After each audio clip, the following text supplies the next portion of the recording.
fairest of lands, and nothing shall ever grow old. In that beautiful land, on the faraway strand, no storms with their blast ever frown.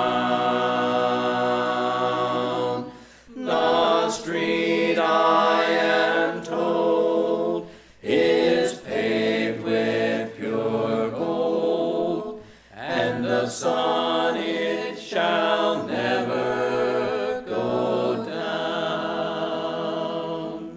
There's a home in that land, at the Father's right hand. There are mansions whose joys are untold, and perennial spring, where the saints ever sing, and nothing shall ever grow old. In that beautiful land, on the faraway strand, no storms with their blast ever frown. The street, I am told, is paved with pure gold, and the sun, it shall never go down.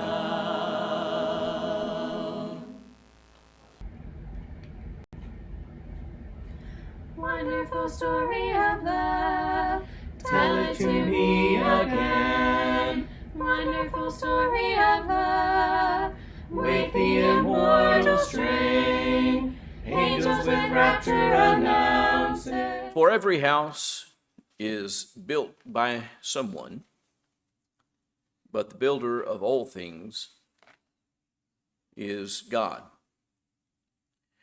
The principle behind this statement is that every structure has a builder. Nothing comes into existence by itself or by chance. The Bible consistently teaches us that God is the creator, that God is the sustainer, and that God is the sovereign ruler of all things. It is identifying and explaining the builder to us. That's why it opens with the words, "In the beginning, God." There's a lot of people who think that that is a introduction that's lacking because it doesn't tell us anything about God's origin. It doesn't tell us where God came from or anything about that. There's no need for the Bible to explain God's origin. It's introducing us to the builder of the heavens and the earth. It's explaining to us how we got here, how this earth got here, and who built it. The building that we are in right now demands that someone constructed it. No one thinks that this building just appeared one day, that there was no planning that went into it, that there was no procurement of materials, that there was no execution of the plans, that there wasn't people working, laying the bricks and putting up the wood and nailing the things that are nailed and all the things that happened in order to create this structure. No one believes that it just happened. It came into existence about, 1957, 1958, before I was born, before Mickey was born, before a lot of us were born. I never saw that builder, never once. Have no idea what he looked like, how big he was, how tall he was, how short he was, how heavy he was, how thin he was, whether he had hair, whether he was bald, what color his hair, what color his... I don't have any idea because I never saw him. I never shook his hand. Pretty convinced he had hands, but I never shook them. I don't know his name. However, I know that he existed and that he possessed some strength and a certain measure of skill because I see the results of his work. Likewise, the universe demands that a builder exists. We may not see him, we may not touch him, we may not even know his name. There are people in this world who have no idea and no knowledge of God. But we know he exists and he possesses a great measure of power and skill because we see what he can produce. This study this morning is going to explore how the Scripture affirms to us God's existence, his authority over his creation, and more importantly, his authority over all of mankind. And so let's talk for a moment about God as the Creator. It all begins with this great declaration about creation that I read a moment ago. In the beginning, God created the heavens and the earth. God's creative work was intentional, it was purposed, it was powerful. The text tells us in Genesis 1 that it began formless and void. That when it came into existence, there was substance there, but it wasn't yet shaped. It wasn't yet formed or given purpose. It was void. It was empty. It wasn't useful at that point. It wasn't fit to sustain life or to do any of the things that the universe is intended to do. It didn't yet keep time the way that the universe keeps time. It was formless and void. However, it ended up very good. By the end of the chapter, everything that had happened was very good. So here's the question. How do you get from formless and void to very good?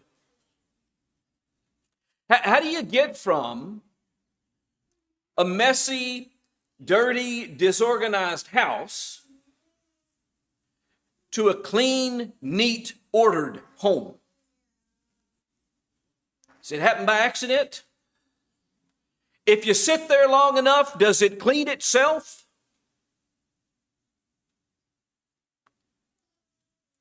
I've been in a few homes, sometimes my own, that is experimenting with that question to see just whether or not, if we wait long enough, if it'll organize itself. And it never does. So when you walk into a situation where something is very good, where it's all set in order, it has purpose, it is planned, it is accomplishing something that it was intended to do, you know that work has been put into it, that planning has been put into it, that power has been exerted on it. A truck full of concrete doesn't do you much good, but you put it in a form and you spread it properly and you treat it properly and it cures, and all of a sudden you have a foundation that a building can be constructed on, and that'll be there 100 years later, 150 years later, 200 years later. You know when you have a foundation that something's been done. When something is ordered and purposed, that something has been done. When you go from formless and void to very good, it is self-evident that there is intent, that there is purpose, and that there is power applied in order to effect that transition. That's the point of Genesis 1. There's a lot of information that we're not given in Genesis 1 about how God did what he did. That's not what we're being told. I'm not even sure that we have minds capable of fully grasping how God did what he did. But he's not even trying to tell us how he did what he did, other than the fact that he spoke and it was. And what we see is a picture of how we go from nothing to something disordered to something purposed and planned. And how we did that was God. That's what it's saying. We don't know who God is. We don't know what God looks like. We've never seen God. We've never interacted with God. We've never heard from God at this point. He's just the explanation for the order and the things that we see. At this point in the story, that's all that's going on. Where did I come from? Why am I like I am? God. God built me.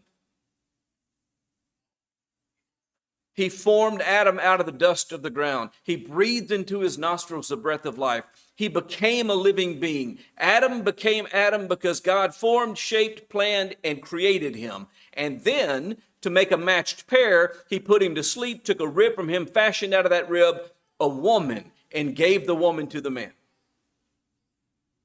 And then mankind had been made.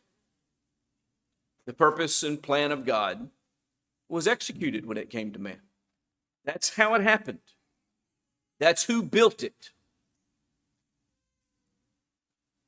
The testimony of creation itself is there. The psalmist in the 19th Psalm in verse 1, Psalm 19 and 1, the heavens declare the glory of God, and the sky above proclaims his handiwork.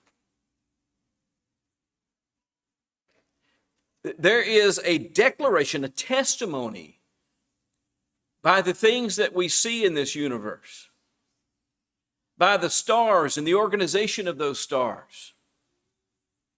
The fact that they are always exactly where they are supposed to be and that they have shape and form such that we can find out where exactly we are in this world, both time and place, based upon where the stars are. They have shape and form so that we can recognize them. The Pleiades, Orion, Scorpio, and various formations, the Little Dipper, the Big Dipper,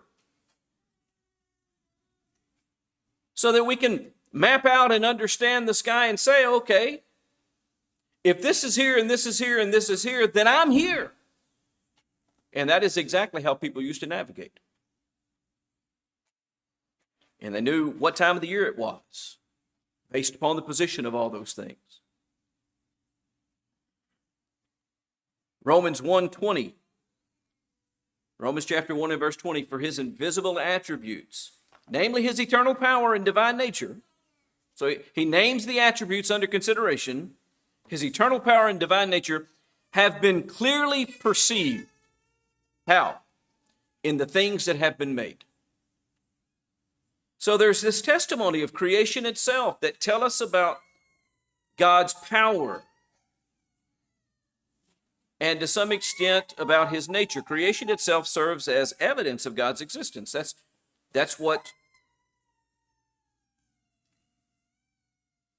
Hebrews 3:4 was saying when it says every house is built by someone. The builder of all things is God. There's evidence for a builder because there's a house here.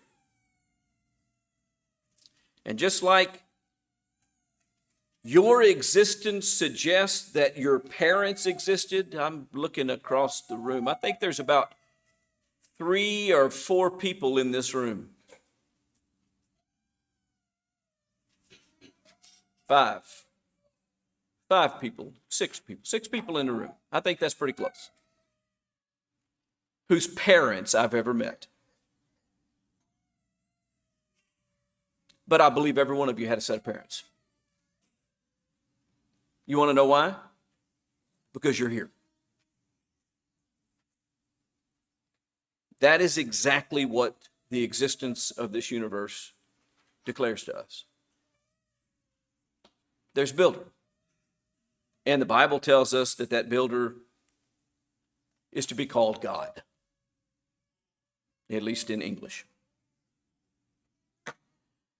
God's sovereign rule over creation is the next topic in connection with this. That's what rolls from the fact that God created all things. The moment he created all things, you know that he's more powerful than all things and that he's in control of all things, and therefore it just naturally follows that he should have rule over those things that he created. Colossians chapter 1, verses 16 and 17, we're introduced to the idea that God upholds all things. This is different than creating. So if you look at Colossians 1, 16 and 17, it opens, for by him all things were created. Okay, there's the statement about creation. That is an echo of Genesis 1:1. In the beginning, God created the heavens and the earth. By him, All things were created, and then it goes down to this, and in him all things hold together. That's different than creation. God didn't merely create, he continues to sustain and govern creation.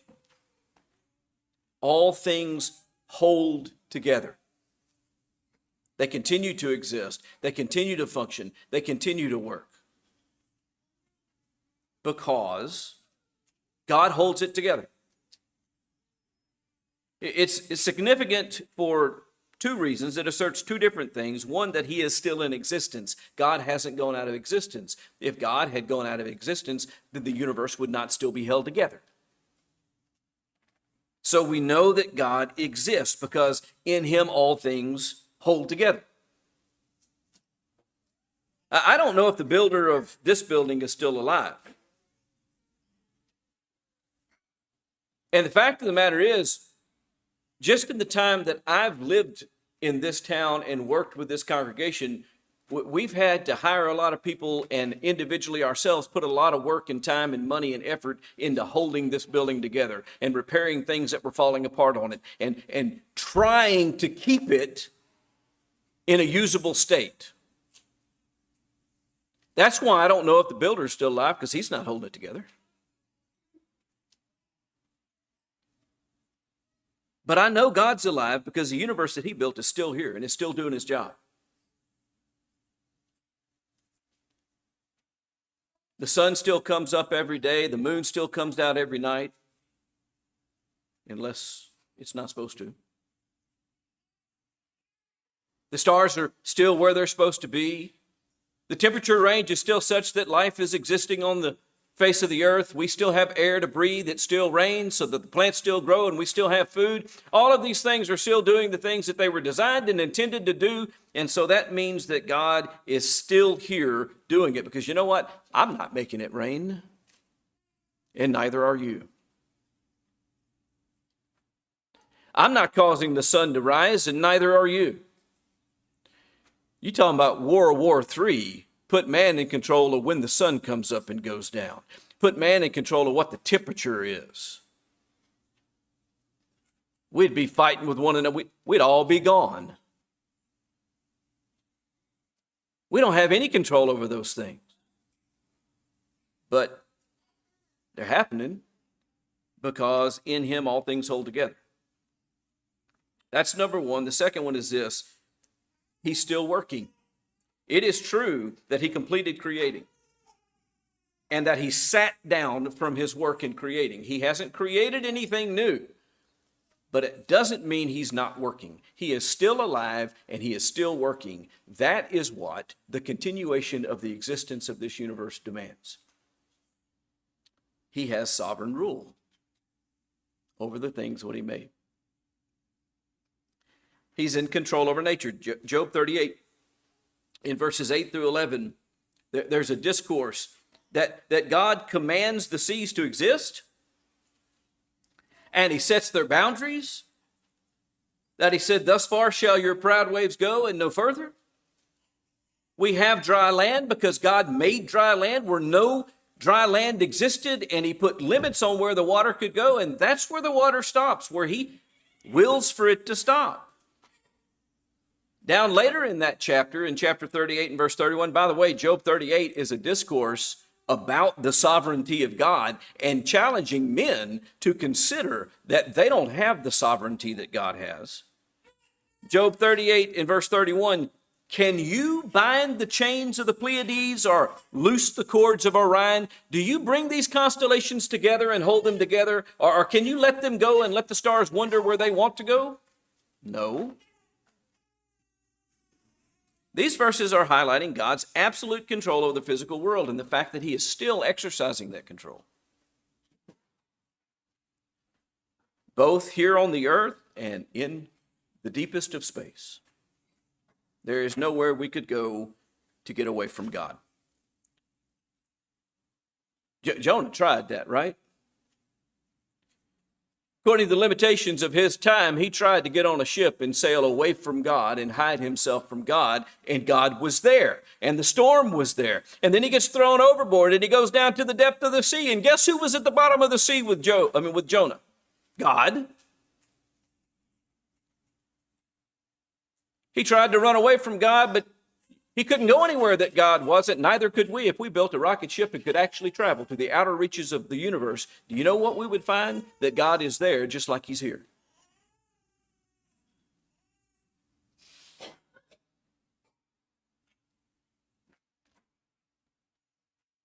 God's power over mankind follows from that. If he's got power over the whole universe, then some small little thing within the universe obviously is under his control. God's sovereignty in human affairs. In the book of Daniel, turn to chapter 4, and you can look at verses 17, 21, and 24 in Daniel chapter 4. Verses 17, 21, or 24. Pick any of those three or look at all of them because they all say the same thing. The Most High rules in the kingdom of men and gives it to whom he will. God has sovereignty in human affairs. God determines the rise and the fall of nations and leaders and what goes on along those lines. Romans 13 argues the exact same thing.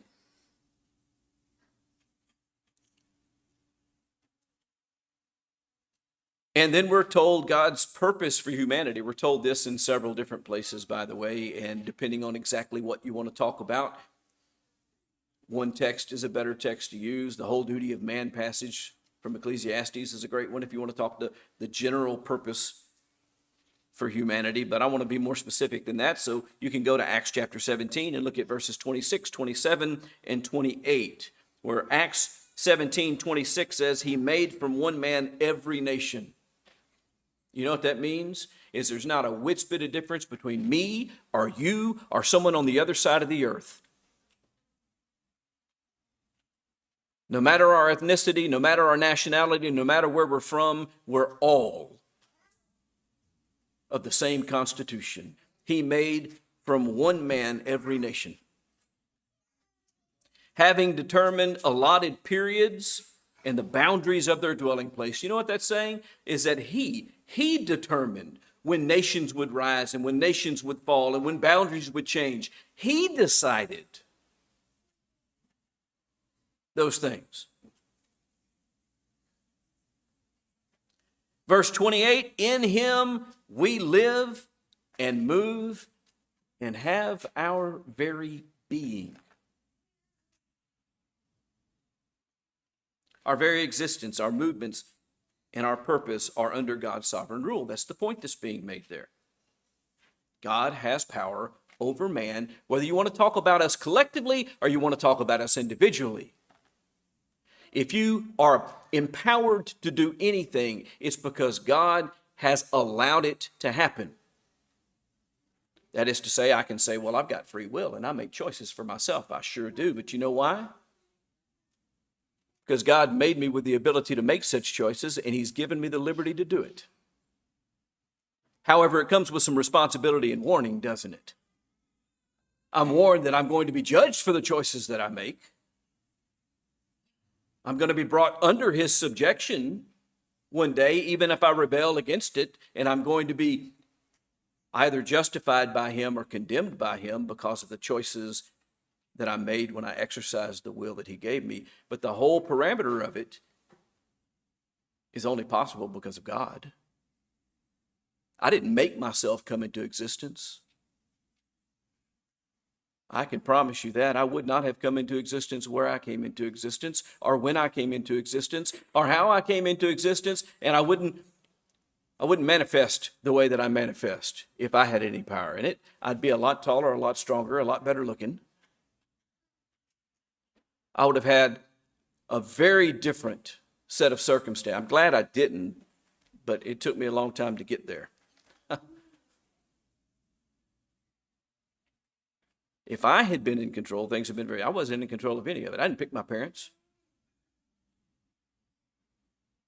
There was a couple times when I was a kid, I tried to negotiate with God. I said, well, I didn't ask for these people. Why can't you give me some better parents?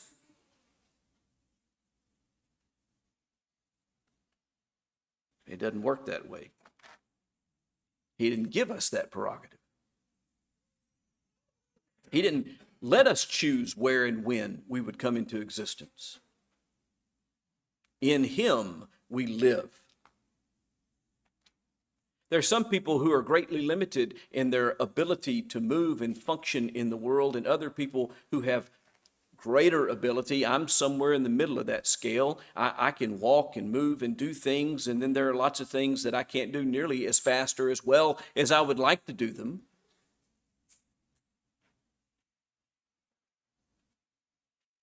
In Him we move and have our being, our existence. Then there's the call to recognize and submit to God. That's what flows from realizing that I'm subject to God, that He has power over me.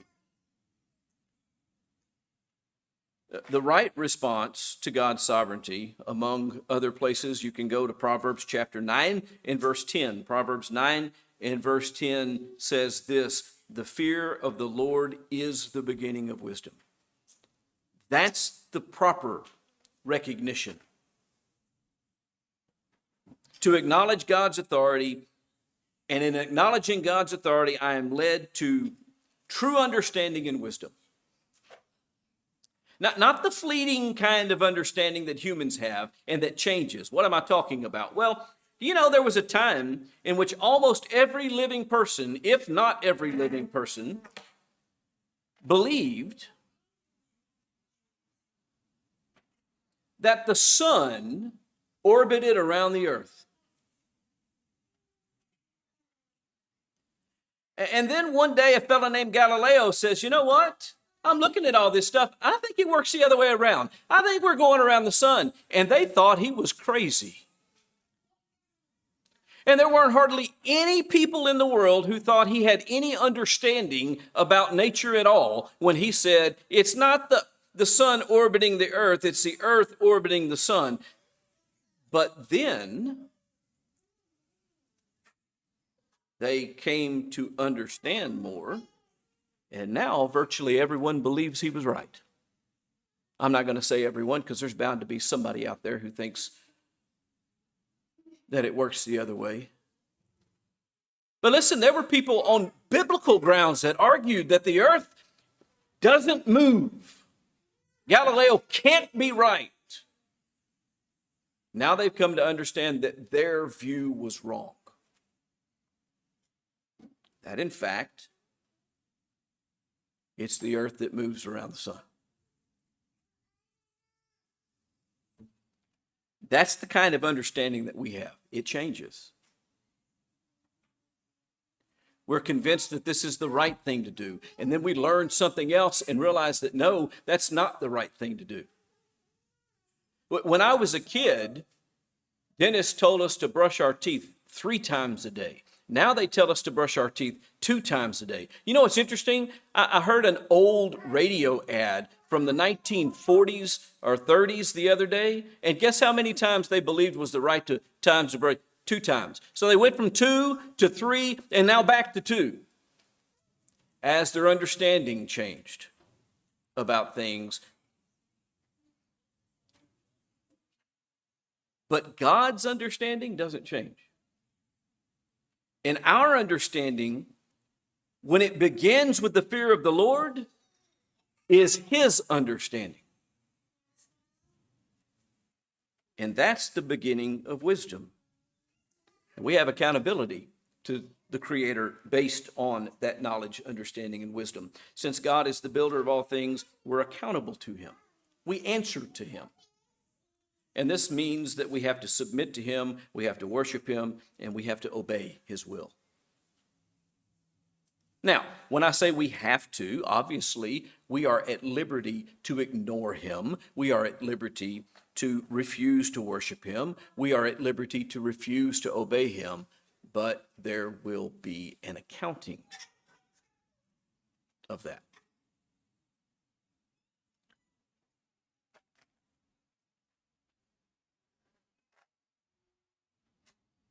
God, as the builder of all things, is the undeniable source, sustainer, and ruler of creation. That is not a statement of every explanation of how anything is. That's a statement of what is. His existence is evident in the natural world. His sovereign hand governs all things, and humanity, therefore, is subject to his will, just like everything else. The wise response, therefore, is to recognize his authority and to submit to him and to seek his wisdom and his righteousness. To understand that it is not within the man that walks to direct his steps. To understand that the way in which seems right to man is a way that ends in death. So instead of seeking my own way, I submit to him. That's what Paul meant when he said, "It is no longer I who live, but Christ lives in me." That's the wise response. Now the question is, will I acknowledge him? Will I acknowledge him as the builder? Not just of the universe, not just of the earth, not just of all things, but of me. Will I acknowledge that I was formed in the womb by him?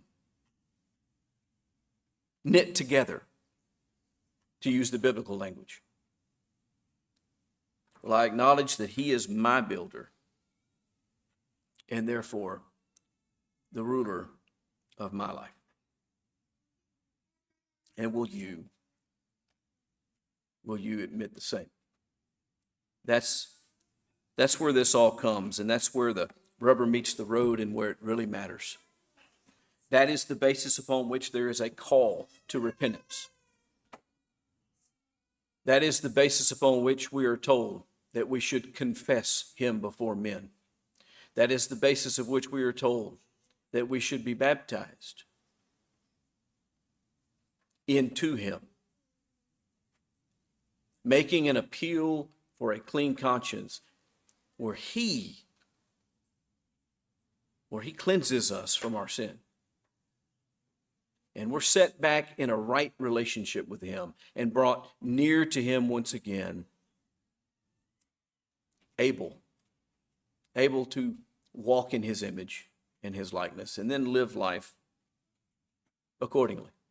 That's the choice that we have to make, and it all goes back to understanding the simple principle that the only thing that explains all this is that somebody put it here. And if somebody put it here, then I'm concerned with what that somebody thinks. So if you're here this morning and you're concerned about what that somebody thinks about you, then I encourage you to begin by fearing him. That is respecting him, honoring him, listening to him, and responding to him. And if we can help you in regard to that, let it be known as we stand and sing.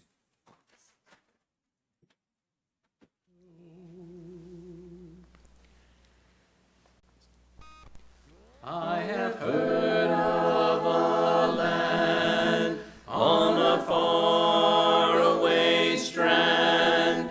In the Bible the story is told, where cares never come, never darkness nor gloom, and nothing shall ever grow old.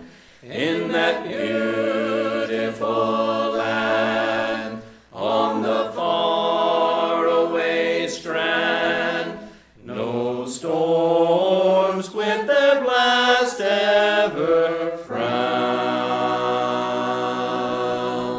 The street, I am told, is paved with pure gold, and the sun